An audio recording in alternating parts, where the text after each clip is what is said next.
ਤੁਸੀਂ ਵੇਖ ਰਹੇ ਹੋ ਲਿਬਰਲ ਟੀਵੀ ਪੰਜਾਬੀ। ਮੁੱਦਾ ਅੱਜ ਦਾ ਪ੍ਰੋਗਰਾਮ ਵਿੱਚ ਤੁਹਾਡਾ ਸਵਾਗਤ ਹੈ। ਰਣਜੀਤ ਸਿੰਘ ਕਤਲ ਮਾਮਲੇ 'ਚ ਡੇਰਾ ਸਿਰਸਾ ਮੁਖੀ ਗੁਰਮੀਤ ਸਿੰਘ ਰਾਮ ਰਹੀਮ ਨੂੰ ਉਮਰ ਕੈਦ ਦੀ ਸਜ਼ਾ ਹੋ ਗਈ ਹੈ, ਪਰ ਮੇਰਾ ਮੁੱਦਾ ਇਹ ਨਹੀਂ ਹੈ। ਮੇਰਾ ਮੁੱਦਾ ਧਰਾਤਲ ਨਾਲ ਜੁੜਿਆ, ਮਿੱਟੀ ਨਾਲ ਜੁੜਿਆ, ਸਮਾਜ ਨਾਲ ਜੁੜਿਆ, ਪਰਿਵਾਰ ਨਾਲ ਜੁੜਿਆ, ਸਾਡੀ ਹੋਂਦ ਨਾਲ ਜੁੜਿਆ। ਜੀ ਹਾਂ, ਮੁੱਦਾ ਗੰਭੀਰ ਹੈ। ਇੱਕ ਧਾਰਨਾਵਾਂ ਨੂੰ ਪੈਦਾ ਕੀਤਾ ਜਾਂਦਾ, ਇੱਕ ਧਾਰਨਾਵਾਂ ਫੈਲਾਈਆਂ ਜਾਂਦੀਆਂ, ਇੱਕ ਮਾਹੌਲ ਬਣਾਇਆ ਜਾਂਦਾ, ਖਾਸ ਕਰਕੇ ਦੇਸ਼ ਦੇ ਅੰਨਦਾਤੇ ਦੇ ਖਿਲਾਫ, ਦੇਸ਼ ਦੇ ਕਿਸਾਨਾਂ ਦੇ ਖਿਲਾਫ। ਇਸ ਢੰਗ ਦੀਆਂ ਧਾਰਨਾਵਾਂ ਹਵਾ ਦੇ ਵਿੱਚ ਪੈਦਾ ਕੀਤੀਆਂ ਜਾਂਦੀਆਂ ਏਜੰਸੀਆਂ ਵੱਲੋਂ, ਸ਼ਰਾਰਤੀ ਧਿਰਾਂ ਵੱਲੋਂ, ਕਿਸਾਨ ਵਿਰੋਧੀ ਧਿਰਾਂ ਵੱਲੋਂ, ਸਰਕਾਰਾਂ ਵੱਲੋਂ, ਕਿ ਜੀ ਕਿਸਾਨ ਤਾਂ ਮੌਜਾਂ ਕਰਦੇ ਨੇ, ਸਬਸਿਡੀਆਂ 'ਤੇ ਮੌਜਾਂ ਕਰਦੇ ਨੇ, ਇਹ ਤਾਂ ਜੀ ਬੋਝ ਨੇ। ਖਾਸ ਕਰ ਮੱਧ ਵਰਗ ਪਰਿਵਾਰ ਦੇ ਵਿੱਚ ਜਿਹੜਾ ਨਾ ਬਹੁਤ ਹੀ ਅਮੀਰ ਹੈ, ਅਮੀਰ ਤਾਂ ਪਰਵਾਹ ਹੀ ਨਹੀਂ ਕਰਦਾ ਕਿਸੇ ਦੀ, ਉਹਦੇ ਲਈ ਤਾਂ ਸਮਾਜ 'ਚ ਹੈ ਹੀ ਸਾਰੇ ਬਾਕੀ ਕੀੜੇ ਮਕੌੜੇ। ਉਹਨਾਂ ਨੂੰ ਤਾਂ ਲੱਗਦਾ ਕਿ ਅਸੀਂ ਉਹ ਜੋ ਹਾਂ ਸਮਾਜ ਦੇ ਵਿੱਚ, ਬਸ ਬਾਕੀ ਤਾਂ ਫਾਲਤੂ ਨੇ। ਪਰ ਇੱਕ ਮੱਧ ਵਰਗ ਸਮਾਜ ਹੈ ਜਿਹੜਾ ਮਤਲਬ ਕਿ ਸ਼ਹਿਰਾਂ 'ਚ ਆ ਕੇ ਵਸਿਆ, ਰੋਜੀ ਰੋਟੀ ਕਮਾਉਂਦਾ, ਅਤੇ ਉਹਨੂੰ ਲੱਗਦਾ ਕਿ ਸਾਰੇ ਟੈਕਸ ਵੀ ਸਾਡੇ 'ਤੇ ਹੀ ਲੱਗੇ ਨੇ, ਸਾਡੇ ਟੈਕਸਾਂ ਦੇ ਸਹਾਰੇ 'ਤੇ ਪਿੰਡ ਪਲਦੇ ਨੇ, ਸਾਡੀ ਟੈਕਸਾਂ ਦੇ ਸਹਾਰੇ 'ਤੇ ਕਿਸਾਨ ਪਲਦੇ ਨੇ। ਉਹਨਾਂ ਦੀ ਜਿਹੜੀ ਇਹ ਭਰਮ ਭੁਲੇਖੇ ਨੇ, ਉਹ ਮੈਂ ਕਿੰਨੇ ਦੇਰ ਤੋਂ ਕੁਝ ਅਜਿਹਾ ਲੱਭਣ ਦੀ ਕੋਸ਼ਿਸ਼ ਕਰਦਾ ਸੀ ਕਿ ਮੈਂ ਇਸ ਪਹਿਲੂ 'ਤੇ ਗੱਲ ਕਰਨੀ ਚਾਹੁੰਦਾ ਸੀ ਕਿ ਅਸਲ ਤਸਵੀਰ ਕੀ ਹੈ। ਡਾਕਟਰ ਦਵਿੰਦਰ ਸ਼ਰਮਾ, ਜਾਣਿਆ ਪਛਾਣਿਆ ਨਾਮ, ਲਗਾਤਾਰ ਆਰਥਿਕ ਮਸਲਿਆਂ 'ਤੇ, ਕਿਸਾਨੀ ਮੁੱਦੇ 'ਤੇ, ਖਾਸ ਕਰਕੇ ਕਿਸਾਨੀ ਪਹਿਲੂ 'ਤੇ ਲਗਾਤਾਰ ਉਹ ਲਿਖਦੇ ਨੇ, ਲਗਾਤਾਰ ਉਹ ਬੋਲਦੇ ਨੇ, ਲਗਾਤਾਰ ਵਿਚਾਰਾਂ 'ਚ ਜਾਂਦੇ ਨੇ, ਸੈਮੀਨਾਰਾਂ 'ਚ ਜਾਂਦੇ ਨੇ। ਦੁਨੀਆ ਭਰ ਦੇ ਵਿੱਚ ਸੂਝਵਾਨ ਵਿਅਕਤੀਆਂ ਦੇ ਵਿੱਚੋਂ ਇੱਕ ਉਹਨਾਂ ਦੀ ਪਹਿਚਾਣ ਹੈ। ਵੱਖ-ਵੱਖ ਨੈਸ਼ਨਲ ਟੀਵੀ ਚੈਨਲਾਂ 'ਤੇ ਵੀ ਤੁਹਾਨੂੰ ਉਸ ਚੈਨਲਾਂ ਦੀ ਸੋਚ ਦੇ ਉਲਟ, ਉਸ ਚੈਨਲਾਂ ਦੀ ਨੀਤੀ ਦੇ ਉਲਟ ਬੋਲਦੇ ਵੀ ਨਜ਼ਰ ਆਉਂਦੇ ਨੇ। ਸੋ ਡਾਕਟਰ ਦਵਿੰਦਰ ਸ਼ਰਮਾ ਹੋਰਾਂ ਦਾ ਜਦੋਂ ਮੈਂ ਉਹ ਲੇਖ ਪੜ੍ਹ ਰਿਹਾ ਸੀਗਾ ਤਾਂ ਉਹਨੇ ਮੈਨੂੰ ਸਾਰਾ ਕੁਛ ਉਹ ਦਿੱਤਾ ਜੋ ਕੁਛ ਮੈਂ ਜਾਣਨਾ ਚਾਹੁੰਦਾ ਸੀ। ਸੋ ਜਦੋਂ ਮੈਂ ਉਹ ਜਾਣਿਆ ਤਾਂ ਮੈਨੂੰ ਲੱਗਾ ਕਿ ਉਹ ਲਿਬਰਲ ਟੀਵੀ ਪੰਜਾਬੀ ਦੇ ਸਰੋਤਿਆਂ ਤੱਕ, ਦਰਸ਼ਕਾਂ ਤੱਕ ਵੀ ਪੜ੍ਹਨਾ ਚਾਹੀਦਾ। ਸੋ ਮੈਂ ਦਵਿੰਦਰ ਸ਼ਰਮਾ ਹੋਰ ਦੇ ਲੇਖ ਦਾ ਮੁੱਖ ਅੰਸ਼ ਜਦੋਂ ਤੁਹਾਡੇ ਸਾਹਮਣੇ ਰੱਖੂੰਗਾ ਤਾਂ ਕਾਫੀ ਤਸਵੀਰ ਸਾਫ਼ ਹੋ ਜਾਂਦੀ ਹੈ ਕਿ ਕਿਵੇਂ ਮੱਧ ਵਰਗ ਪਰਿਵਾਰ ਦੇ ਅੰਦਰ ਕਿਸਾਨਾਂ ਪ੍ਰਤੀ ਇੱਕ ਮਾਹੌਲ ਬਣਾਇਆ ਜਾਂਦਾ, ਇੱਕ ਹਵਾ ਫੈਲਾਈ ਜਾਂਦੀ ਹੈ, ਅਤੇ ਉਸ ਨੂੰ ਫਿਰ ਹਕੀਕਤ ਦੇ ਵਿੱਚ ਇੰਝ ਪਹਿਨਾਇਆ ਜਾਂਦਾ ਕਿ ਜਿਵੇਂ ਕਿਸਾਨ ਬੋਝ ਹੋਣ। ਜੀ ਹਾਂ, ਮੱਧ ਵਰਗ ਵਿੱਚ ਕਿਸਾਨ ਵਿਰੋਧੀ ਧਾਰਨਾਵਾਂ ਕਿਵੇਂ ਬਣਦੀਆਂ ਨੇ, ਇਹ ਵੱਡਾ ਚੁਣੌਤੀ ਭਰਿਆ ਸਵਾਲ ਸੀਗਾ ਜਿਹਨੂੰ ਦਵਿੰਦਰ ਸ਼ਰਮਾ ਹੋਰਾਂ ਨੇ ਜਵਾਬ ਦਿੱਤੇ। ਕਿਸਾਨਾਂ ਨੂੰ ਕਹਿੰਦੇ ਸਮਾਜ 'ਤੇ ਬੋਝ ਦੇ ਰੂਪ ਦੇ ਵਿੱਚ ਸਾਹਮਣੇ ਲਿਆਂਦਾ ਗਿਆ, ਮੁਫਤ ਅਤੇ ਸਬਸਿਡੀ 'ਤੇ ਐਸ਼ਪ੍ਰਸਤੀ ਕਰਨ ਵਾਲੇ ਦਿਖਾਉਣ ਦੀ ਕੋਸ਼ਿਸ਼ ਕੀਤੀ ਗਈ। ਸੋ ਇਹ ਇੱਕ ਮਾਹੌਲ ਕ੍ਰੀਏਟ ਕੀਤਾ ਜਾਂਦਾ ਜਿਹਦੇ ਵਿੱਚ ਸਾਡੇ ਨੈਸ਼ਨਲ ਟੀਵੀ ਚੈਨਲ, ਸਰਕਾਰੀ ਤੋਤੇ ਚੈਨਲ ਵੀ ਅਹਿਮ ਭੂਮਿਕਾ ਨਿਭਾਉਂਦੇ ਨੇ। ਉਹ ਇਹ ਵੀ ਕਈ ਵਾਰ ਸਾਬਤ ਕਰਨ ਦੀ ਕੋਸ਼ਿਸ਼ ਕਰਦੇ ਨੇ ਕਿ ਦੇਖੋ ਜੀ ਇਹਨਾਂ ਨੂੰ ਆਹ ਸਹੂਲਤ ਮਿਲਦੀ ਹੈ, ਪਰ ਉਹ ਅਸਲੀ ਪੱਖ 'ਤੇ ਕਦੇ ਨਹੀਂ ਆਉਂਦੇ। ਸਵਾਲ ਉਠਾਏ ਜਾਂਦੇ ਨੇ ਕਿ ਕਿਸਾਨਾਂ ਨੂੰ ਸ਼ਹਿਰਾਂ 'ਚ ਵਿਰੋਧ ਪ੍ਰਦਰਸ਼ਨ ਕਰਨ ਦੀ ਕਿਉਂ ਆਗਿਆ ਮਿਲ ਜਾਂਦੀ ਹੈ ਜੀ, ਆਵਾਜਾਈ ਰੋਕਣ ਦੀ ਮਨਜ਼ੂਰੀ ਕਿਉਂ ਮਿਲ ਜਾਂਦੀ ਹੈ ਜੀ, ਇਹਦੇ ਨਾਲ ਸ਼ਹਿਰੀ ਮਾਹੌਲ ਖਰਾਬ ਹੁੰਦਾ ਜੀ, ਇਹ ਸ਼ਹਿਰਾਂ ਨੂੰ ਤੰਗ ਕਰਦੇ ਨੇ ਜੀ ਆ ਕੇ। ਕੁਝ ਤਾਂ ਇਹ ਵੀ ਕਹਿੰਦੇ ਨੇ ਕਿ ਕਿਸਾਨ ਤਾਂ, ਮੈਂ ਜਿਵੇਂ ਪਹਿਲਾਂ ਕਿਹਾ ਕਿ ਇਹ ਦਵਿੰਦਰ ਸ਼ਰਮਾ ਹੋਰਾਂ ਨੇ ਵੀ ਗੱਲ ਲਿਖੀ ਕਿ ਇਹ ਵੀ ਹਵਾ ਫੈਲਾਈ ਜਾਂਦੀ ਹੈ ਗੱਲ ਕਿ ਸਾਡੇ ਟੈਕਸਾਂ ਦੇ ਭੁਗਤਾਨ 'ਤੇ ਹੀ ਜਿਉਂਦੇ ਨੇ ਜੀ, ਪਿੰਡ ਚੱਲਦੇ ਹੀ ਸਾਡੇ ਟੈਕਸਾਂ ਸਿਰ 'ਤੇ ਨੇ, ਜਾਂ ਕਿਸਾਨ ਸਾਡੇ ਟੈਕਸਾਂ ਸਿਰ 'ਤੇ ਜਿਉਂਦੇ ਨੇ। ਸੋ ਜਿਹੜੇ ਇਹ ਭਰਮ ਭੁਲੇਖੇ ਨੇ, ਇਹ ਦੂਰ ਕਰਨ ਲਈ ਦਵਿੰਦਰ ਸ਼ਰਮਾ ਹੋਰਾਂ ਦਾ ਇਹ ਲੇਖ ਪੜ੍ਹਨਾ ਵੀ ਜ਼ਰੂਰੀ ਹੈ ਅਤੇ ਉਹਦੇ ਤੱਥ ਸਮਝਣਾ ਵੀ ਜ਼ਰੂਰੀ ਹੈ। ਦਵਿੰਦਰ ਸ਼ਰਮਾ ਕਹਿੰਦੇ ਕਿ ਇੱਕ ਵਾਰ ਮੈਂ ਇੱਕ ਟਵੀਟ ਕੀਤਾ, ਉਹ ਟਵੀਟ ਮੈਂ ਕਿਸਾਨਾਂ ਦੀ ਖੁਦਕੁਸ਼ੀਆਂ ਦੇ ਅੰਕੜਿਆਂ ਨੂੰ ਲੈ ਕੇ ਕੀਤਾ। ਕਹਿੰਦੇ ਜਦੋਂ ਮੈਂ ਉਹ ਪੇਸ਼ ਕੀਤੇ ਉਹ ਅੰਕੜੇ, ਤਾਂ ਜਿਹੜੇ ਮਤਲਬ ਅੰਨੇ ਭਗਤ ਹੁੰਦੇ ਨੇ ਜਾਂ ਕੱਟੜਵਾਦ ਹੁੰਦੇ ਆ ਕਿ ਕਿਸਾਨਾਂ ਪ੍ਰਤੀ ਨਫ਼ਰਤ ਰੱਖਦੇ ਨੇ, ਅਤੇ ਉਹਨਾਂ 'ਚੋਂ ਇੱਕ ਨੇ ਕਹਿੰਦੇ ਥੱਲੇ ਜਵਾਬ ਲਿਖਿਆ ਕਿ ਇਹਨਾਂ ਲੋਕਾਂ ਨੂੰ, ਕਿਸਾਨਾਂ ਬਾਰੇ ਕਿਹਾ ਉਹਨੇ, ਕਿ ਇਹਨਾਂ ਲੋਕਾਂ ਨੂੰ ਤਾਂ ਇਸ ਹਾਲਾਤ 'ਚ ਮਾਰੀ ਜਾਣਾ ਚਾਹੀਦਾ। ਕਹਿੰਦੇ ਮੈਂ ਪੇਸ਼ ਕਰ ਰਿਹਾ ਕਿ ਖੁਦਕੁਸ਼ੀਆਂ ਦੇ ਇਹ ਅੰਕੜੇ ਨੇ, ਇਹ ਦੇਸ਼ ਲਈ ਖਤਰਨਾਕ ਅੰਕੜੇ ਨੇ ਕਿ ਕਿਸਾਨ ਲਗਾਤਾਰ ਦੇਸ਼ ਦਾ ਖੁਦਕੁਸ਼ੀ ਕਰ ਰਿਹਾ। ਅਤੇ ਮੈਂ ਜਦੋਂ ਉਹ ਅੰਕੜੇ ਟਵੀਟ ਕਰਦਾ ਥੱਲੇ ਇੱਕ ਜਵਾਬ ਅਜਿਹਾ ਵੀ ਆਉਂਦਾ ਜਿਹੜਾ ਕਹਿੰਦਾ ਕਿ ਇਹਨਾਂ ਲੋਕਾਂ ਨੂੰ ਤਾਂ ਇਸੇ ਹਾਲਤ 'ਚ ਮਰ ਜਾਣਾ ਚਾਹੀਦਾ। ਸੋ ਅਜਿਹੀ ਨਫ਼ਰਤ ਜਦੋਂ ਹੇਠਾਂ ਭਰੀ ਜਾ ਰਹੀ ਆ ਤਾਂ ਉਸ ਨੂੰ ਲੈ ਕੇ ਸਮਝ ਆਉਂਦੇ ਆ। ਦੂਸਰੇ ਪਾਸੇ ਇਹ ਨੈਸ਼ਨਲ ਟੀਵੀਆਂ ਦੇ ਉੱਤੇ, ਰਾਸ਼ਟਰੀ ਖਬਰੀ ਚੈਨਲਾਂ ਦੇ ਉੱਤੇ, ਉਹਨਾਂ ਦੇ ਵੱਖ-ਵੱਖ ਮਾਧਿਅਮਾਂ ਦੇ ਉੱਤੇ, ਜਾਂ ਇੱਕ ਪਾਰਟੀ ਨੂੰ ਪ੍ਰਮੋਟ ਕਰਨ ਵਾਲੀਆਂ ਧਿਰਾਂ ਵੱਲੋਂ, ਉਹਨਾਂ ਦੇ IT ਸੈੱਲਾਂ ਵੱਲੋਂ ਇਸ ਕਿਸਾਨ ਅੰਦੋਲਨ ਦੇ ਹਵਾਲੇ ਨਾਲ ਵੀ ਜਦੋਂ ਗੱਲ ਕਰਦੇ ਹਾਂ ਤਾਂ ਉਸ ਨੂੰ ਖਾਲਿਸਤਾਨੀ ਅੰਦੋਲਨ, ਨਕਸਲੀ ਅੰਦੋਲਨ, ਫਿਰ ਦੇਸ਼ ਵਿਰੋਧੀ ਅੰਦੋਲਨ, ਫਿਰ ਅੰਦੋਲਨ ਜੀਵੀ, ਅੱਤਵਾਦੀ, ਕਿੰਨੇ ਹੀ ਨਾਮ ਦੇਣ ਦੀ ਕੋਸ਼ਿਸ਼ ਕੀਤੀ। ਕਿੰਨਾ ਹੀ ਪਿਛਲੇ 11 ਮਹੀਨੇ ਆ 26 ਤਰੀਕ ਨੂੰ ਹੋਣ ਜਾ ਰਹੇ ਨੇ। ਅੱਜ ਵੀ ਦੇਸ਼ ਭਰ ਦੇ ਵਿੱਚ ਕਿਸਾਨ ਜਥੇਬੰਦੀਆਂ ਵੱਲੋਂ, ਸੰਯੁਕਤ ਕਿਸਾਨ ਮੋਰਚੇ ਵੱਲੋਂ ਰੇਲ ਰੋਕੋ ਅੰਦੋਲਨ ਦੀ ਕਾਲ ਸੀ ਦੇਸ਼ ਭਰ ਦੇ ਵਿੱਚ। ਖਾਸ ਕਰ ਉੱਤਰੀ ਭਾਰਤ ਵਾਲੀ ਬੈਲਟ ਹੋਵੇ, ਜਾਂ ਉੱਧਰ ਅੱਗੇ ਦਿੱਲੀ ਤੋਂ ਅੱਗੇ ਜਾਈਏ ਤਾਂ ਯੂਪੀ ਵਾਲੀ ਬੈਲਟ ਹੋਵੇ, ਰਾਜਸਥਾਨ ਵਾਲੀ, ਉੱਤਰਾਖੰਡ, ਪੱਛਮੀ ਬੰਗਾਲ ਤੱਕ ਅਸਰ ਨਜ਼ਰ ਆਇਆ। ਦਿੱਲੀ ਤੋਂ ਲੈ ਕੇ ਇੱਧਰ ਅੰਮ੍ਰਿਤਸਰ ਤੱਕ ਤਾਂ ਲਗਭਗ ਸਾਰੀ ਰੇਲਵੇ ਪੂਰੀ ਸਵੇਰ ਤੋਂ ਲੈ ਕੇ ਸ਼ਾਮ ਤੱਕ ਜਾਮ ਹੀ ਰਹੀਆਂ। ਸੋ ਉਹ ਉਹਨਾਂ ਦੀ ਉਹ ਕਾਲ 11 ਮਹੀਨਿਆਂ ਤੋਂ ਬੈਠੇ ਨੇ। ਪਰ ਇੱਧਰ ਸਾਡੇ ਕੁਝ ਚੈਨਲ ਨੇ ਜਿਹੜੇ ਚੈਨਲ ਦੇ ਐਂਕਰ ਨੂੰ ਕਣਕ ਤੇ ਜੌਂ ਦੇ ਵਿੱਚ ਫਰਕ ਨਹੀਂ ਪਤਾ ਹੈ। ਅੱਧੇ ਤੋਂ ਜ਼ਿਆਦਾ ਅਜਿਹੇ ਐਂਕਰ ਹੁੰਦੇ ਨੈਸ਼ਨਲ ਟੀਵੀ ਵਾਲੇ ਜਿਨ੍ਹਾਂ ਨੂੰ ਇਹੀ ਨਹੀਂ ਪਤਾ ਹੋਣਾ ਹੈ ਕਿ ਕਣਕ ਤੇ ਜੌਂ ਦੇ ਵਿੱਚ ਕੀ ਫਰਕ ਆ, ਕਿੰਨਾ ਇੱਕ ਖੇਤ ਦੇ ਵਿੱਚ ਬੀਜ ਪੈਂਦਾ ਹੈ, ਕਿ ਕਿਵੇਂ ਵੱਟ ਬਣਦੀ ਹੈ, ਪਾਣੀ ਕਦੋਂ ਲਾਉਣਾ ਹੈ, ਕਦੋਂ ਨੱਕਾ ਰੋਕਣਾ ਹੈ। ਸੋ ਇਸ ਢੰਗ ਦਾ ਵੀ ਜਿਨ੍ਹਾਂ ਨੂੰ ਇਹ ਚੀਜ਼ਾਂ ਮੋਟੀ ਜਿਹੜੀ ਉਦਾਹਰਨ ਦਵਿੰਦਰ ਸ਼ਰਮਾ ਨੂੰ ਦਿੱਤੀ, ਉਹ ਕਹਿੰਦੇ ਕਿ ਅਜਿਹੇ ਐਂਕਰ ਜਿਹੜੇ ਕਣਕ ਤੇ ਜੌਂ ਦੇ ਵਿੱਚ ਫਰਕ ਨਹੀਂ ਜਾਣਦੇ, ਸਿੱਧੀ ਉਦਾਹਰਨ ਦਿੱਤੀ ਉਹਨਾਂ ਨੇ। ਕਹਿੰਦੇ ਕਿ ਉਹ ਵੀ 3 ਖੇਤੀ ਕਾਨੂੰਨਾਂ ਦੇ ਫਾਇਦੇ ਗਿਣਾ ਰਹੇ, ਉਹ ਵੀ ਕਿਸਾਨਾਂ ਨੂੰ ਸਲਾਹਾਂ ਦੇ ਰਹੇ ਹੁੰਦੇ ਨੇ। ਸੋ ਇਸ ਨਜ਼ਰੀਏ ਤੋਂ ਉਹ ਕਹਿੰਦੇ ਕਿ ਜਦੋਂ ਮੈਂ ਦੇਖਦਾ ਤਾਂ ਮੈਨੂੰ ਚਿੰਤਾ ਹੁੰਦੀ ਹੈ ਕਿ ਅਸੀਂ ਖੜੇ ਕਿਸ ਸਥਿਤੀ ਦੇ ਵਿੱਚ। ਚਲੋ ਇਸ ਨੂੰ ਜਦੋਂ ਅੱਗੇ ਤੋਰਿਆ ਮੈਂ ਤਾਂ ਮੈਂ ਹੈਰਾਨ ਸੀਗਾ ਕਿ ਤਾਜ਼ਾ ਹਾਲਾਤ ਦੇ ਜਿਹੜੇ ਸਰਵੇ ਨੇ ਉਹ ਬੜੇ ਗਹਿਰ ਤੇ ਗੰਭੀਰ ਨੇ। ਅਸੈਸਮੈਂਟ ਸਰਵੇ ਹੈ 2019 ਦਾ, ਲੰਘੇ 2 ਵਰੇ ਪਹਿਲਾਂ ਦਾ ਇੱਕ ਸਰਵੇ ਆ। ਉਹ ਕਹਿੰਦੇ ਕਿ 2019 ਦਾ ਸਰਵੇ ਦੱਸਦਾ ਕਿ 2013 ਦੇ ਸਰਵੇਖਣ ਦੌਰਾਨ ਜਿਹੜੀ ਆਮਦਨ ਸੀ ਕਿਸਾਨਾਂ ਨੂੰ ਫਸਲ ਦੀ ਕਾਸ਼ਤ ਤੋਂ ਜਿਹੜੀ ਆਮਦਨ ਹੋ ਰਹੀ ਸੀ, ਖੇਤੀ ਦੀ ਜਿਹੜੀ ਆਮਦਨ ਸੀ, ਉਹ 2019 ਚ ਆ ਕੇ ਹੋਰ ਘਟ ਗਈ। ਫਸਲਾਂ ਦੀ ਕਾਸ਼ਤ ਤੋਂ ਹੋਣ ਵਾਲੀ ਖੇਤੀ ਆਮਦਨ 2013 ਦੇ ਪਿਛਲੇ ਸਰਵੇਖਣ ਨਾਲੋਂ ਵੀ 2019 ਦੇ ਸਰਵੇਖਣ 'ਚ ਘੱਟ ਸਾਹਮਣੇ ਆਈ। ਸੋ ਇਹ ਅਸੈਸਮੈਂਟ ਸਰਵੇ ਸਾਹਮਣੇ ਆਇਆ ਕਿ ਇਸ ਵਾਰ ਕਾਸ਼ਤ ਆਮਦਨ ਉਹਨਾਂ ਦੀ ਹੋਰ ਘਟੀ ਹੈ, ਕਿਉਂਕਿ ਖਰਚੇ ਲਗਾਤਾਰ ਵੱਧ ਰਹੇ ਨੇ। ਖੇਤੀ ਖਰਚਿਆਂ ਦੀ ਗੱਲ ਕਰ ਰਹੇ ਹਾਂ ਅਸੀਂ, ਘਰੇਲੂ ਖਰਚਿਆਂ ਦੀ ਗੱਲ ਨਹੀਂ ਕਰ ਰਹੇ। ਕਿਸਾਨ ਦੇ ਬੀਜ ਮਹਿੰਗਾ ਹੁੰਦਾ ਜਾ ਰਿਹਾ, ਖਾਦ ਮਹਿੰਗਾ ਹੁੰਦਾ ਜਾ ਰਿਹਾ, ਡੀਜ਼ਲ ਮਹਿੰਗਾ ਹੁੰਦਾ ਜਾ ਰਿਹਾ, ਦਿਹਾੜੀ ਲੇਬਰ ਮਹਿੰਗੀ ਹੁੰਦੀ ਜਾ ਰਹੀ ਹੈ, ਤੇ ਪਰ ਉਹਦੀ ਆਮਦਨ ਨਹੀਂ ਵੱਧ ਰਹੀ, ਉਹਦੀ MSP ਨਹੀਂ ਉਸ ਰੇਸ਼ੋ 'ਚ ਵੱਧ ਰਹੀ ਜਿਸ ਰੇਸ਼ੋ 'ਚ ਡੀਜ਼ਲ ਦੇ ਰੇਟ ਵਧੇ, ਜਿਸ ਰੇਸ਼ੋ 'ਚ ਖਾਦ ਦੇ ਰੇਟ ਵਧੇ, ਜਿਸ ਰੇਸ਼ੋ 'ਚ ਦਵਾਈਆਂ ਦੇ ਰੇਟ ਵਧੇ, ਜਿਸ ਰੇਸ਼ੋ ਦੇ ਵਿੱਚ ਮਤਲਬ ਕਿ ਟਰੈਕਟਰ ਦੇ ਖਰਚੇ ਵਧੇ, ਔਜ਼ਾਰਾਂ ਦੇ ਖਰਚੇ ਵਧੇ, ਜਿਸ ਰੇਸ਼ੋ 'ਚ ਹੋਰ ਉਹਨੂੰ ਭਾੜੇ ਦੇ ਖਰਚੇ ਵਧੇ, ਉਸ ਰੇਸ਼ੋ ਦੇ ਵਿੱਚ ਉਹਦੀ ਫਸਲ ਦਾ ਮੁੱਲ ਨਹੀਂ ਵਧਿਆ। ਸੋ ਇਸ ਲਈ ਕਹਿੰਦੇ 2019 ਦੇ ਵਿੱਚ 2013 ਦੇ ਮੁਕਾਬਲੇ ਆ ਕੇ ਜਿਹੜੀ ਕਿਸਾਨੀ ਆਮਦਨ ਹੈ ਉਹ ਘਟੀ। ਚਲੋ ਇਹ ਤੋਂ ਅੱਗੇ ਆ ਜਾਓ। ਦਵਿੰਦਰ ਸ਼ਰਮਾ ਹੋਰੀ ਕਹਿੰਦੇ ਕਿ ਇੱਕ ਕਿਸਾਨ ਦੀ ਔਸਤ ਆਮਦਨ 27 ਰੁਪਏ ਪ੍ਰਤੀ ਦਿਨ ਦੇ ਹਿਸਾਬ ਨਾਲ ਲਾਈ ਗਈ। ਇਹ ਉਹ ਆਮਦਨ ਹੈ ਕਹਿੰਦੇ ਜਿਹੜੀ ਇੱਕ ਦੁੱਧ ਦੇਣ ਵਾਲੀ ਗਾਂ ਦੇ ਮੁਕਾਬਲੇ ਵੀ ਘੱਟ ਹੈ। 27 ਰੁਪਏ ਪ੍ਰਤੀ ਦਿਨ ਦੇ ਹਿਸਾਬ ਨਾਲ ਕੌਣ ਗੁਜ਼ਾਰਾ ਕਰ ਲਊ? ਕਿਵੇਂ ਗੁਜ਼ਾਰਾ ਕਰ ਲਓਗੇ? ਇਸ ਸਥਿਤੀ ਤੱਕ ਲਿਆ ਕੇ ਖੜਾ ਕੀਤਾ ਗਿਆ ਕਿਸਾਨ। ਜਦੋਂ ਓਵਰਆਲ ਅਸੀਂ ਸਰਵੇ ਦੇਖਦੇ ਹਾਂ ਤਾਂ ਉਹ ਹੋਰ ਵੀ ਡਰਾਉਂਦੇ ਨੇ। 1970 ਤੋਂ ਲੈ ਕੇ 2015 ਤੱਕ 45 ਸਾਲਾਂ ਦਾ ਵਕਫਾ। 1970 ਤੋਂ 2015 ਤੱਕ ਇਹਨਾਂ 45 ਸਾਲਾਂ ਦੌਰਾਨ ਕਣਕ ਦੀ ਕੀਮਤ 19 ਗੁਣਾ ਵਧੀ ਹੈ ਜਨਾਬ। ਸੋ ਇੱਥੋਂ ਹਿਸਾਬ ਲਾਓ ਕਿ 45 ਸਾਲਾਂ 'ਚ ਕਣਕ ਦੀ ਕੀਮਤ ਸਿਰਫ 19 ਗੁਣਾ ਵਧੀ, ਤੇ ਕਰਮਚਾਰੀ ਸਰਕਾਰੀ ਮੁਲਾਜ਼ਮ ਚਾਹੇ ਉਹ ਸਟੇਟ ਦੇ ਨੇ ਚਾਹੇ ਉਹ ਸੈਂਟਰ ਦੇ ਨੇ, ਕਰਮਚਾਰੀਆਂ ਦੀ ਬੁਨਿਆਦੀ ਜਿਹੜੀ ਤਨਖਾਹ ਹੈ ਜਾਂ DA ਹੈ ਉਹ 120 ਤੋਂ 150 ਗੁਣਾ ਮਹਿੰਗਾ ਹੋਇਆ ਇਸ 45 ਸਾਲਾਂ 'ਚ। ਜਿਹੜੇ 45 ਸਾਲਾਂ 'ਚ ਕਿਸਾਨ ਦੀ ਕਣਕ ਦਾ ਇੱਕ ਹਿਸਾਬ ਲਾਇਆ ਉਹਨਾਂ ਨੇ, ਕਣਕ ਦੇ ਜਿਹੜਾ ਕੀਮਤ ਹੈ 19 ਗੁਣਾ ਵੱਧਦੀ ਹੈ, ਤੇ ਸਰਕਾਰੀ ਮੁਲਾਜ਼ਮਾਂ ਦੀ ਤਨਖਾਹ ਇਹਨਾਂ 45 ਸਾਲਾਂ 'ਚ ਜਾਂ DA ਉਹਨਾਂ ਦਾ ਇਹਨਾਂ 45 ਸਾਲਾਂ 'ਚ 120 ਤੋਂ 150 ਗੁਣਾ ਵੱਧ ਜਾਂਦਾ। ਇਸ ਤੋਂ ਵੀ ਗਾਹਾਂ ਕਾਲਜਾਂ ਯੂਨੀਵਰਸਿਟੀਆਂ ਦੇ ਜਿਹੜੇ ਸਰਕਾਰੀ ਪ੍ਰੋਫੈਸਰ ਨੇ, ਸਰਕਾਰੀ ਸਟਾਫ ਹੈ ਕਾਲਜ ਯੂਨੀਵਰਸਿਟੀਆਂ ਦਾ, ਉਹਨਾਂ ਦਾ DA 150 ਤੋਂ ਲੈ ਕੇ 170 ਗੁਣਾ ਤੱਕ ਵਧਿਆ। ਕਿਤੇ 19 ਗੁਣਾ ਤੇ ਕਿਤੇ 170 ਗੁਣਾ ਤੱਕ ਆਮਦਨ।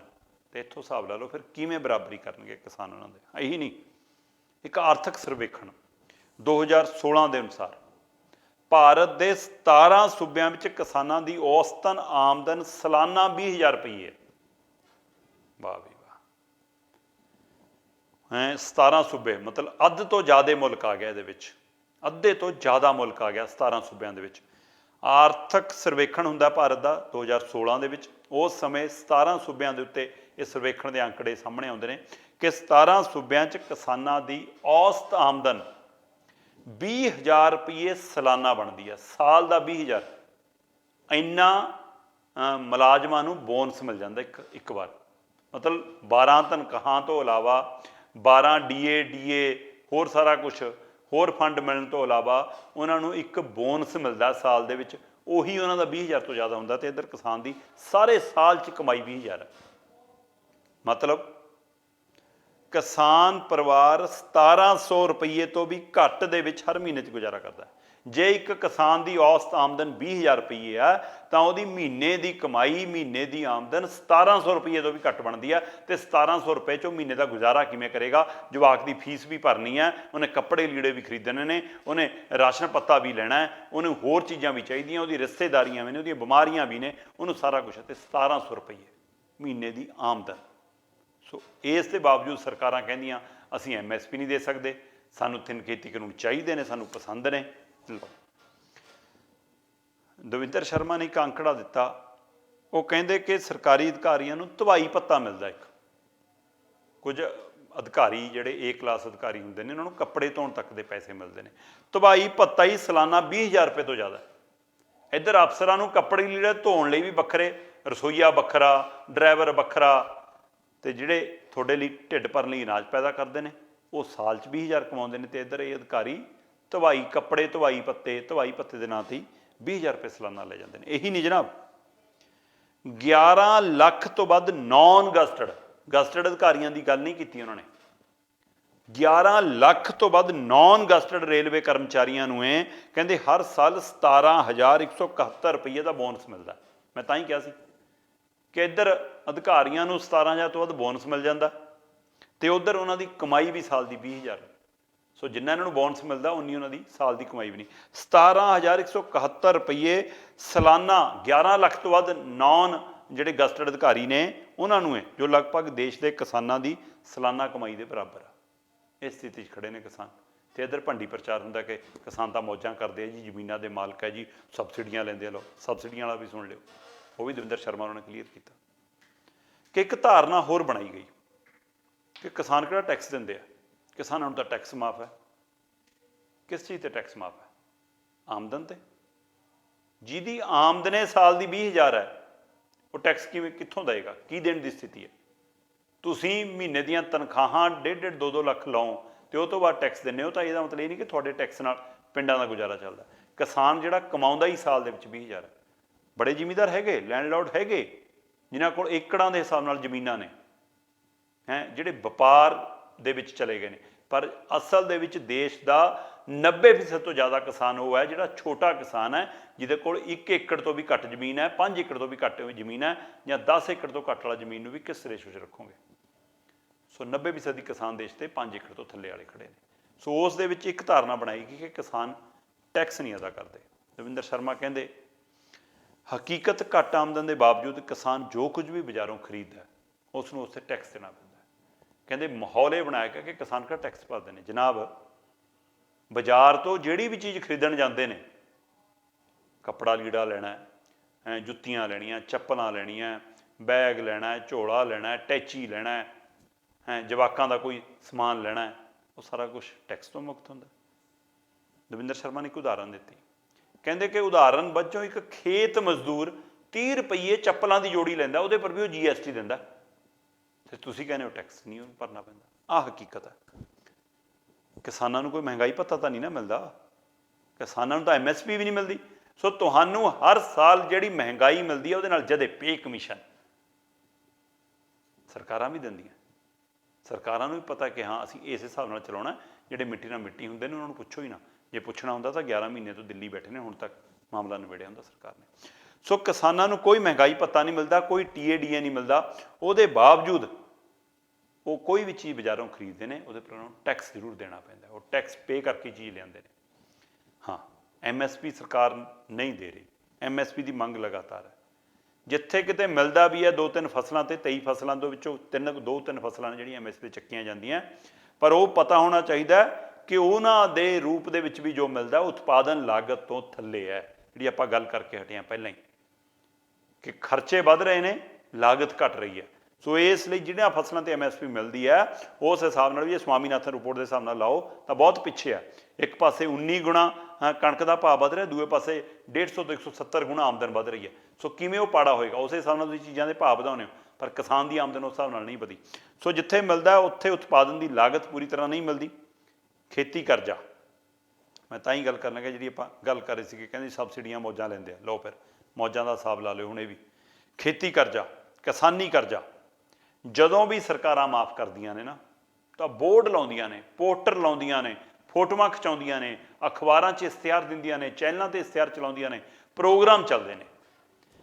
ਰਾਸ਼ਟਰੀ ਮੀਡੀਆ ਦੇ ਉੱਤੇ, ਸੋਸ਼ਲ ਮੀਡੀਆ ਦੇ ਉੱਤੇ, ਸਰਕਾਰੀ ਚੈਨਲਾਂ ਦੇ ਉੱਤੇ, ਉਹਨਾਂ ਦੇ ਪੇਜਾਂ ਦੇ ਉੱਤੇ, ਉਹਨਾਂ ਦੇ ਜਿਹੜਾ ਉਹਨਾਂ ਦਾ IT ਸੈੱਲ ਆ ਉਹਨਾਂ ਵੱਲੋਂ ਬੜਾ ਪ੍ਰਚਾਰ ਕੀਤਾ ਜਾਂਦਾ ਕਿ ਦੇਸ਼ ਦੇ ਅੰਨਦਾਤੇ ਦਾ ਕਰਜ਼ਾ ਮਾਫ, ਕਿਸਾਨਾਂ ਦਾ ਬਕਾਇਆ ਕਰਜ਼ਾ ਮਾਫ। ਲਓ ਫਿਰ, ਕੀ ਕਦੇ ਕਿਸੇ ਚੈਨਲ ਨੇ, ਕੀ ਕਦੇ ਕਿਸੇ ਸਰਕਾਰ ਨੇ ਤੁਹਾਨੂੰ ਦੱਸਿਆ ਕਿ ਅਸੀਂ ਉਦਯੋਗਪਤੀਆਂ ਦਾ ਵੀ ਕਰਜ਼ਾ ਮਾਫ ਕੀਤਾ, ਉਦਯੋਗਪਤੀਆਂ ਦੇ ਲੋਨ ਵੀ ਅਸੀਂ ਮਾਫ ਕੀਤੇ ਨੇ? ਨਹੀਂ ਦੱਸਿਆ ਨਾ। ਲਓ ਸੁਣੋ, ਪਿਛਲੇ 5 ਸਾਲਾਂ ਦੇ ਵਿੱਚ ਕਿਸਾਨਾਂ ਦਾ ਜਿਹੜਾ 2 ਲੱਖ ਕਰੋੜ ਰੁਪਏ ਦਾ ਬਕਾਇਆ ਖੇਤੀ ਕਰਜ਼ਾ ਉਹ ਮਾਫ ਕੀਤਾ ਗਿਆ। 5 ਸਾਲਾਂ ਦੇ ਵਿੱਚ ਕਿੰਨਾ ਕਰਜ਼ਾ ਮਾਫ ਕੀਤਾ? 2 ਲੱਖ ਕਰੋੜ ਰੁਪਈਆ। ਕੱਲੇ ਕੱਲੇ ਕਿਸਾਨ ਦੇ ਹਿੱਸੇ ਕਿਸੇ ਦਾ 20,000 ਹੁੰਦਾ, ਕਿਸੇ ਦਾ 10,000 ਹੁੰਦਾ, ਕਿਸੇ ਦਾ 50,000 ਹੁੰਦਾ, ਕਿਸੇ ਦਾ ਹੀ ਹੁੰਦਾ ਲੱਖ ਦੇ ਵਿੱਚ। ਤੇ ਉਹ ਤੋਂ ਬਾਵਜੂਦ ਵੀ ਕਿਸਾਨ ਖੁਦਕੁਸ਼ੀਆਂ ਕਰ ਜਾਂਦੇ ਨੇ ਕਿਉਂਕਿ ਜ਼ਮੀਰ ਵਾਲੇ ਨੇ। ਪਰ ਖੁਦਕੁਸ਼ੀ ਹੱਲ ਨਹੀਂ, ਲੜਨਾ ਹੀ ਹੱਲ ਹੈ, ਜਿਹਦੇ ਲਈ ਕਿਸਾਨ ਮਿੱਟੀ ਨਾਲ ਵੀ ਮਿੱਟੀ ਹੋ ਕੇ ਲੜਦਾ। ਸੋ ਪਿਛਲੇ 5 ਸਾਲਾਂ ਦੇ ਵਿੱਚ ਕਰੀਬ 2 ਲੱਖ ਕਰੋੜ ਦਾ ਬਕਾਇਆ ਖੇਤੀ ਕਰਜ਼ਾ ਮਾਫ ਕੀਤਾ ਗਿਆ, ਜਦੋਂ ਕਿ ਪਿਛਲੇ 8 ਸਾਲਾਂ ਦੇ ਵਿੱਚ 10 ਲੱਖ ਕਰੋੜ ਤੋਂ ਜ਼ਿਆਦਾ ਕਾਰਪੋਰੇਟ ਲੋਨ ਹੈ ਜਿਹੜਾ ਉਹ ਮਾਫ ਕੀਤਾ ਗਿਆ। ਹੁਣ ਹਿਸਾਬ ਲਾ ਲਓ ਤੁਸੀਂ, ਇੱਧਰ ਸਿਰਫ 2 ਲੱਖ ਕਰੋੜ ਹੈ, ਉੱਧਰ 10 ਲੱਖ ਕਰੋੜ ਤੋਂ ਜ਼ਿਆਦਾ ਹੈ ਜਿਹੜਾ ਕਾਰਪੋਰੇਟ ਬੈਡ ਲੋਨ ਕਹਿੰਦੇ ਆ ਜੀ ਉਹਨੂੰ। ਤੇ ਪਾਉਂਦੇ ਕੱਚ ਹੈ, ਬੱਟੇ ਖਾਤੇ 'ਚ ਪਾਤਾ ਜੀ ਅਸੀਂ।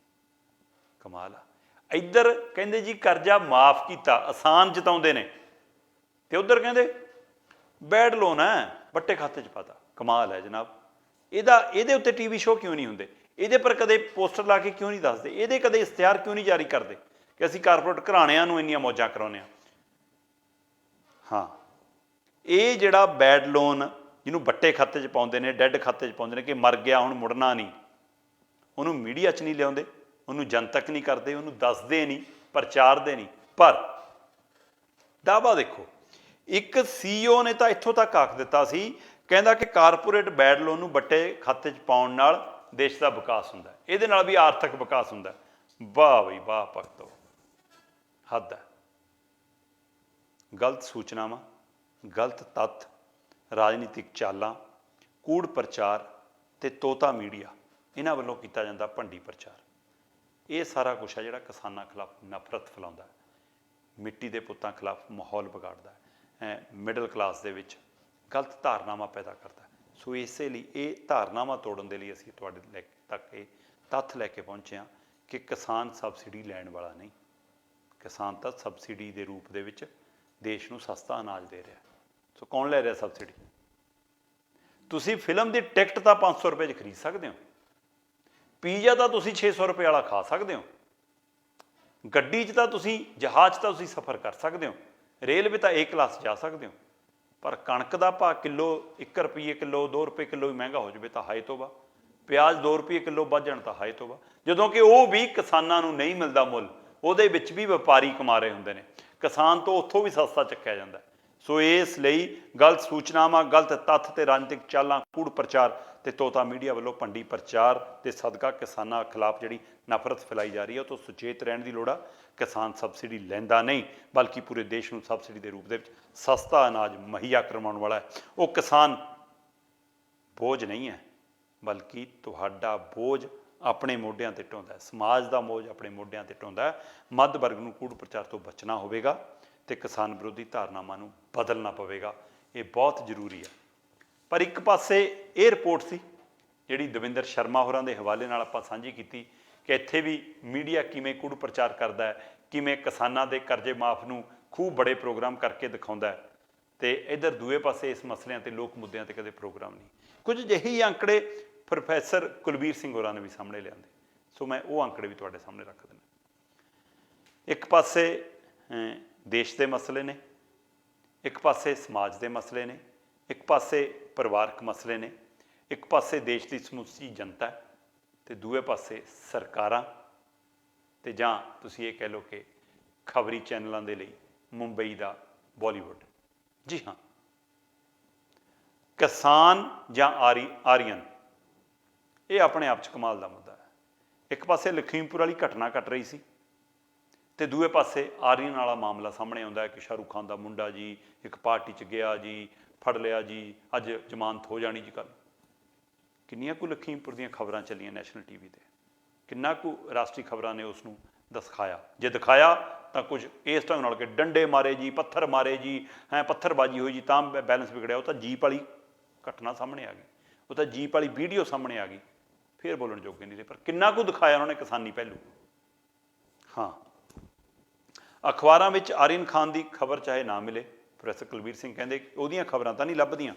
ਜੇ ਕਿਸੇ ਖੁੰਝੇ ਖਲ ਖੁੰਝੇ 'ਚੋਂ ਕੁਛ ਲੱਭ ਜਾਂਦਾ ਤਾਂ ਉਹ ਛੋਟੀ ਮੋਟੀ ਖਬਰ ਲੱਭ ਜਾਂਦੀ ਹੈ। ਪਰ ਨੈਸ਼ਨਲ ਟੀਵੀ ਚੈਨਲਾਂ 'ਤੇ ਦਿਨ ਭਰ ਇਹੀ ਚੱਲਿਆ, ਆਰੀਅਨ ਦਾ ਮਾਮਲਾ ਹੀ ਚੱਲਿਆ। ਇਸੇ ਤਰ੍ਹਾਂ ਪਹਿਲਾਂ ਵੀ ਹੋ ਚੁੱਕਿਆ, ਕਹਿੰਦੇ ਇੱਕ ਵਾਰ ਪਹਿਲਾਂ ਵੀ ਇਸ ਤਰ੍ਹਾਂ ਹੋਇਆ ਸੀ।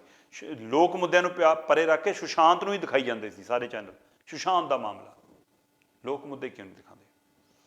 ਉਹ ਇੱਕ ਉਦਾਹਰਨ ਦਿੰਦੇ ਨੇ ਪ੍ਰੋਫੈਸਰ ਕੁਲਬੀਰ ਹੋਰੀ। ਉਹ ਕਹਿੰਦੇ ਕਿ ਮੈਂ ਕਿਸੇ ਸੋਸ਼ਲ ਮੀਡੀਆ 'ਤੇ ਕੋਈ ਟਿੱਪਣੀ ਪੜ੍ਹ ਰਿਹਾ ਸੀ ਅਤੇ ਚੈਨਲਾਂ ਨੂੰ ਲੈ ਕੇ, ਰਾਸ਼ਟਰੀ ਤੋਤਾ ਮੀਡੀਆ ਨੂੰ ਲੈ ਕੇ ਇੱਕ ਟਿੱਪਣੀ ਕਹਿੰਦੇ ਮੈਨੂੰ ਬੜੀ ਵਧੀਆ ਲੱਗੀ, ਮੈਂ ਸਾਂਝੀ ਕੀਤੀ, ਮੈਂ ਤੁਹਾਡੇ ਨਾਲ ਸਾਂਝੀ ਕਰਦਾ। ਉਹ ਕਹਿੰਦੇ ਇੱਕ ਤਾਜ਼ਾ ਟਿੱਪਣੀ ਸੀ ਕਿ ਜੇਕਰ ਇਹ ਚੈਨਲ ਨੇ ਜਿਹੜਾ, ਇਹ ਮੀਡੀਆ ਹੈ ਜਿਹੜਾ, ਜੇ ਆਜ਼ਾਦੀ ਤੋਂ ਪਹਿਲਾਂ ਇਹੀ ਮੀਡੀਆ ਹੁੰਦਾ, ਇਹੀ ਚੈਨਲ ਹੁੰਦੇ, ਤਾਂ ਇਹਨਾਂ ਨੇ ਦੇਸ਼ ਨੂੰ ਕਦੇ ਵੀ ਆਜ਼ਾਦ ਨਹੀਂ ਹੋਣ ਦੇਣਾ ਸੀ, ਕਿਉਂਕਿ ਇਹਨਾਂ ਨੇ ਅੰਗਰੇਜ਼ਾਂ ਨਾਲ ਰਲ ਜਾਣਾ ਸੀ ਅਤੇ ਫਿਰ ਸਾਨੂੰ ਗੁਲਾਮੀ ਦੇ ਫਾਇਦੇ ਦੱਸਿਆ ਕਰਨੇ ਸੀ ਕਿ ਗੁਲਾਮੀ ਦੇ ਇਹ ਫਾਇਦੇ ਹੁੰਦੇ ਨੇ। ਜਿਵੇਂ ਹੁਣ ਸਰਕਾਰਾਂ ਦੀ ਬੋਲੀ ਬੋਲਦੇ ਨੇ ਅਤੇ ਸਿਰਫ 3 ਖੇਤੀ ਕਾਨੂੰਨਾਂ ਦੇ ਫਾਇਦੇ ਗਿਣਾਉਣ ਲੱਗ ਜਾਂਦੇ ਨੇ ਕਿ ਬਹੁਤ ਫਾਇਦੇ ਆ ਜੀ। ਮੈਂ ਤਾਂ ਹੀ ਕਿਹਾ ਕਿ ਜਿਵੇਂ ਦਵਿੰਦਰ ਸ਼ਰਮਾ ਨੇ ਕਿਹਾ, ਕਹਿੰਦੇ ਕਿ ਕਣਕ ਅਤੇ ਜੌਂ ਦੇ ਵਿੱਚ ਫਰਕ ਨਹੀਂ ਪਤਾ ਅਤੇ ਦੱਸ ਰਹੇ ਹੁੰਦੇ ਨੇ 3 ਖੇਤੀ ਕਾਨੂੰਨਾਂ ਦੇ ਫਾਇਦੇ। ਉਸੇ ਵਾਰ ਪ੍ਰੋਫੈਸਰ ਕੁਲਬੀਰ ਨੇ ਵੀ ਕਿਹਾ, ਕਹਿੰਦੇ ਜੇ ਆਜ਼ਾਦੀ ਤੋਂ ਪਹਿਲਾਂ ਹੁੰਦੇ ਤਾਂ ਅੰਗਰੇਜ਼ਾਂ ਨਾਲ ਰਲੇ ਹੁੰਦੇ, ਹੁਣ ਆਜ਼ਾਦੀ ਤੋਂ ਬਾਅਦ ਸਰਕਾਰਾਂ ਨਾਲ ਰਲ ਜਾਂਦੇ ਨੇ, ਜਿਹਦੀ ਮਰਜ਼ੀ ਆਵੇ ਸਰਕਾਰ। ਸੋ ਲੋਕ ਮੁੱਦਿਆਂ ਦੀ ਗੱਲ ਨਹੀਂ ਕਰਦੇ। ਉਹਨਾਂ ਨੇ ਅੰਕੜੇ ਦਿੱਤੇ ਬਕਾਇਦਾ। ਉਹ ਕਹਿੰਦੇ ਕਿ ਇੱਕ ਸਰਵੇ ਆਉਂਦਾ 31 ਜੁਲਾਈ ਤੋਂ 15 ਸਤੰਬਰ, ਮਤਲਬ 31 ਜੁਲਾਈ ਦਾ ਮਤਲਬ 1 ਅਗਸਤ ਤੋਂ ਲਾ ਲਓ, 1 ਅਗਸਤ ਮਹੀਨਾ ਪੂਰਾ ਅਤੇ 15 ਸਤੰਬਰ ਅੱਧਾ, 1.5 ਮਹੀਨੇ ਦਾ ਸਰਵੇ ਹੈ 2020 ਦਾ। 31 ਜੁਲਾਈ ਤੋਂ 15 ਸਤੰਬਰ 2020 ਦੇ ਦਰਮਿਆਨ, ਇਸ ਦੌਰ ਦੇ ਦੌਰਾਨ 1.5 ਮਹੀਨੇ ਦੇ ਦੌਰਾਨ ਇੱਕ ਚੈਨਲ ਵੱਲੋਂ ਕਰਾਈ ਗਈ ਵਿਚਾਰ ਚਰਚਾ, ਉਸ ਵਿਚਾਰ ਚਰਚਾ ਦੇ ਵਿੱਚ 65% ਸੁਸ਼ਾਂਤ 'ਤੇ ਹੀ ਚਰਚਾ ਹੋਈ। ਮੈਂ ਤਾਂ ਹੀ ਪਹਿਲਾਂ ਕਿਹਾ, ਜਿਵੇਂ ਹੁਣ ਲਖੀਮਪੁਰ ਵਾਲੇ ਮਾਮਲੇ 'ਤੇ ਨਹੀਂ ਹੁੰਦੀ, 3 ਖੇਤੀ ਕਾਨੂੰਨਾਂ ਦੇ ਮਾਮਲੇ 'ਤੇ ਨਹੀਂ ਹੁੰਦੀ, ਕਿਸਾਨਾਂ ਦੀ ਸਥਿਤੀ 'ਤੇ ਨਹੀਂ ਹੁੰਦੀ, ਦਿੱਲੀ ਚੱਲ ਰਹੇ ਅੰਦੋਲਨ 'ਤੇ ਨਹੀਂ ਹੁੰਦੀ, ਉਹਨਾਂ ਵੱਲੋਂ ਕੀਤੀਆਂ ਗਏ ਰੇਲ ਰੋਕੋ, ਉਹਨਾਂ ਵੱਲੋਂ ਕੀਤੇ ਗਏ ਸੜਕ ਪ੍ਰਦਰਸ਼ਨ, ਮਹਾਪੰਚਾਇਤਾਂ ਦੀ ਨਹੀਂ ਹੁੰਦੀ। ਹਾਂ, ਆਰੀਅਨ ਜ਼ਰੂਰ ਦਿਖਾਇਆ ਜਾਂਦਾ। ਉਹਨਾਂ ਨੂੰ ਲੱਗਦਾ ਕਿ 24 ਘੰਟੇ ਹੀ ਚਲਾ ਕੇ ਡੰਗ ਟਪਾਉਣਾ, ਕਿਉਂਕਿ ਲੋਕ ਮੁੱਦੇ ਆਪਣਾ ਦਿਖਾਉਣਾ ਫਰਜ਼ ਨਹੀਂ ਹੈ। ਸੋ ਉਸ ਦੌਰਾਨ ਕਹਿੰਦੇ ਕਿ ਇੱਕ ਚੈਨਲ ਨੇ 31 ਜੁਲਾਈ ਤੋਂ 15 ਸਤੰਬਰ ਤੱਕ 65% ਸੁਸ਼ਾਂਤ ਨੂੰ ਇਹ ਦਿਖਾਇਆ। ਇੱਕ ਅੰਗਰੇਜ਼ੀ ਨਿਊਜ਼ ਚੈਨਲ ਨੇ ਤਾਂ 69% ਇਹੀ ਕੁਛ ਦਿਖਾਇਆ। ਸੋ ਦੇਸ਼ ਦੇ ਮਸਲੇ ਉਹਨਾਂ ਲਈ ਕੁਛ ਨਹੀਂ, 24 ਘੰਟੇ ਉਹ ਕਹਿੰਦੇ ਅਜਿਹਾ ਕੁਛ ਦਿਖਾਉਂਦੇ ਨੇ। ਇਹੀ ਸਥਿਤੀ ਹੁਣ ਆਰੀਅਨ ਖਾਨ ਨੂੰ ਲੈ ਕੇ ਬਣੀ ਹੋਈ ਹੈ। ਇੱਕ ਹੋਰ ਅੰਕੜੇ ਉਹਨਾਂ ਨੇ ਸਾਹਮਣੇ ਲਿਆਉਂਦੇ। ਉਹ ਕਹਿੰਦੇ ਸਾਲ 2019 ਦੌਰਾਨ 79 ਵਾਰ ਪਾਕਿਸਤਾਨ ਸੰਬੰਧੀ ਵਿਚਾਰ ਚਰਚਾ ਹੋਈ। ਕਿ ਉਸ ਸਮੇਂ ਦੇਸ਼ ਦਾ ਕੋਈ ਹੋਰ ਮੁੱਦਾ ਨਹੀਂ ਸੀ। ਇਹ 2019 ਦੇ ਹਵਾਲੇ ਨਾਲ ਪ੍ਰੋਫੈਸਰ ਕੁਲਬੀਰ ਉਹਨਾਂ ਨੇ ਅੰਕੜੇ ਸਾਹਮਣੇ ਲਿਆਂਦੇ। ਕਹਿੰਦੇ ਕਿ ਉਸ ਮੌਕੇ ਇੱਕ ਚੈਨਲ ਦੇ ਅੰਕੜੇ ਦੇ ਰਹੇ ਨੇ ਉਹ ਕਹਿੰਦੇ ਕਿ ਇਸ ਦੌਰਾਨ ਇੱਕ ਚੈਨਲ ਦੇ ਉੱਤੇ ਅਧਿਐਨ ਕੀਤਾ, ਖੋਜ ਕੀਤੀ ਤਾਂ ਸਾਹਮਣੇ ਆਇਆ ਕਿ 2019 ਦੌਰਾਨ 79 ਵਾਰ, ਮਤਲਬ ਲਗਭਗ 80 ਵਾਰ ਪਾਕਿਸਤਾਨ ਸੰਬੰਧੀ ਵਿਚਾਰ ਚਰਚਾ ਹੋਈ। ਵਿਰੋਧੀ ਧਿਰਾਂ 'ਤੇ ਹਮਲਿਆਂ ਲਈ 66 ਵਾਰ ਚਰਚਾ ਹੋਈ। ਪ੍ਰਧਾਨ ਮੰਤਰੀ ਦੇ ਗੁਣਗਾਨ ਗਾਉਣ ਲਈ, ਉਹਦੀ ਪ੍ਰਸ਼ੰਸਾ ਕਰਨ ਲਈ, ਉਹਦੇ ਛੋਲੇ ਗਾਉਣ ਲਈ 36 ਵਾਰ ਚਰਚਾ ਹੋਈ। ਰਾਮ ਮੰਦਰ ਬਾਰੇ 14 ਵਾਰ ਚਰਚਾ ਹੋਈ। ਬਿਹਾਰ 'ਚ ਹੜ੍ਹ ਆ ਗਏ ਸੀ, ਬਿਹਾਰ 'ਚ ਹਾਹਾਕਾਰ ਮਚ ਗਿਆ ਸੀ। ਚਰਚਾ ਉਸ ਦੌਰਾਨ 2019 'ਚ ਕਿੰਨੀ ਵਾਰ ਕੀਤੀ? 3 ਵਾਰ। ਬੈਂਕ ਸਕੈਮ, ਬੈਂਕ ਘੁਟਾਲੇ ਵੱਡੀ ਪੱਧਰ 'ਤੇ ਸਾਹਮਣੇ ਆ ਗਏ ਸੀ। ਬੈਂਕ ਭੱਜਣ ਲੱਗ ਗਏ ਸੀ, ਘੁਟਾਲੇ ਹੋ ਰਹੇ ਸੀ ਅਤੇ ਬੈਂਕ ਸਕੈਮ 'ਤੇ ਇਹਨਾਂ ਨੈਸ਼ਨਲ ਟੀਵੀ ਚੈਨਲ ਨੇ, ਇਸ ਚੈਨਲ ਨੇ, ਸੰਬੰਧਿਤ ਚੈਨਲ ਨੇ, ਜਿਹੜਾ 69 ਵਾਰ ਪਾਕਿਸਤਾਨ 'ਤੇ ਚਰਚਾ ਕਰਦਾ, ਜਿਹੜਾ 66 ਵਾਰ ਵਿਰੋਧੀ ਧਿਰਾਂ 'ਤੇ ਚਰਚਾ ਕਰਦਾ, ਜਿਹੜਾ 36 ਵਾਰ ਮੋਦੀ ਦਾ ਗੁਣਗਾਨ ਗਾਉਂਦਾ, ਜਿਹੜਾ 14 ਵਾਰ ਰਾਮ ਮੰਦਰ 'ਤੇ ਚਰਚਾ ਕਰਦਾ, ਉਹ ਬਿਹਾਰ ਹੜ੍ਹਾਂ 'ਤੇ 3 ਵਾਰ ਅਤੇ ਬੈਂਕ ਘੁਟਾਲਿਆਂ 'ਤੇ 1 ਵਾਰ ਚਰਚਾ ਕਰਦਾ। ਹਾਂ ਸੱਚ, ਇਸ ਦੌਰਾਨ ਬੇਰੁਜ਼ਗਾਰੀ 'ਤੇ ਕੋਈ ਚਰਚਾ ਨਹੀਂ ਕਰਦੇ, ਸਿਹਤ ਮਸਲਿਆਂ 'ਤੇ, ਸਿੱਖਿਆ ਮਸਲੇ 'ਤੇ ਕੋਈ ਚਰਚਾ ਨਹੀਂ ਕਰਦੇ, ਕਿਸਾਨਾਂ ਦੇ ਮਸਲੇ 'ਤੇ, ਵਾਤਾਵਰਨ ਦੇ ਮਸਲੇ 'ਤੇ, ਬੱਚਿਆਂ ਦੇ ਮਸਲੇ 'ਤੇ ਕੋਈ ਚਰਚਾ ਨਹੀਂ ਕਰਦੇ। ਇਹਨਾਂ ਲਈ ਇਹ ਮੁੱਦੇ ਹੀ ਨਹੀਂ ਹੈਗੇ। ਸੋ ਜਾਤ ਧਰਮ ਦੀ ਗੱਲ ਕਰਨਾ, ਫਿਰਕੇ ਦੀ ਗੱਲ ਕਰਨਾ, ਰਾਜਨੀਤਿਕ ਚਾਲਾਂ ਚੱਲਣੀਆਂ, ਲੋਕਾਂ ਨੂੰ ਪੜ੍ਹਾਉਣਾ, ਲੜਾਉਣਾ, ਸਰਕਾਰ ਦਾ ਗੁਣਗਾਨ ਕਰਨਾ, ਇਹ ਮੀਡੀਆ ਦਾ ਕੰਮ ਨਹੀਂ ਹੁੰਦਾ। ਲੋਕ ਮੁੱਦਿਆਂ ਨੂੰ, ਲੋਕ ਤੱਥਾਂ ਨੂੰ, ਲੋਕਾਂ ਦੇ ਮਸਲਿਆਂ ਨੂੰ ਸਾਹਮਣੇ ਉਜਾਗਰ ਕਰਨਾ, ਸਰਕਾਰ ਦੀ ਅੱਖ ਚੱਕ ਪਾ ਕੇ ਸਵਾਲ ਕਰਨਾ, ਲੋਕ ਮਸਲੇ ਹੱਲ ਕਰਾਉਣਾ, ਮੀਡੀਆ ਪੁਲ ਦਾ ਕੰਮ ਕਰਦਾ ਹੈ ਕਿ ਲੋਕ ਮਸਲਿਆਂ ਨੂੰ ਸਰਕਾਰ ਤੱਕ ਲੈ ਕੇ ਜਾਵੇ, ਸਰਕਾਰ ਦੀਆਂ ਨੀਤੀਆਂ ਲੋਕਾਂ ਤੱਕ ਲੈ ਕੇ ਆਵੇ। ਨਾ ਕਿ ਸਰਕਾਰ ਦੀ ਗੋਦੀ 'ਚ ਝੂਲ ਜਾਣਾ, ਉਹਨਾਂ ਦੇ ਝੂਲੇ 'ਚ ਝੂਲਣਾ। ਇਹ ਮੀਡੀਆ ਦਾ ਕੰਮ ਨਹੀਂ ਹੁੰਦਾ। ਸੋ ਇਸ ਲਈ ਅੱਜ ਇਸ ਅੰਕੜੇ ਦੇ ਵੱਲ ਤੁਹਾਡੇ ਤੱਕ ਇੱਕ ਖਾਸ ਮੁੱਦੇ ਲੈ ਕੇ ਹਾਜ਼ਰ ਸੀ। ਫਿਰ ਪਰਤਾਂਗੇ। ਤੁਸੀਂ ਵੇਖਦੇ ਰਹੋ ਲਿਬਰਲ ਟੀਵੀ ਪੰਜਾਬੀ, ਲੋਕਾਂ ਦੀ ਆਵਾਜ਼ ਲੋਕਾਂ ਲਈ।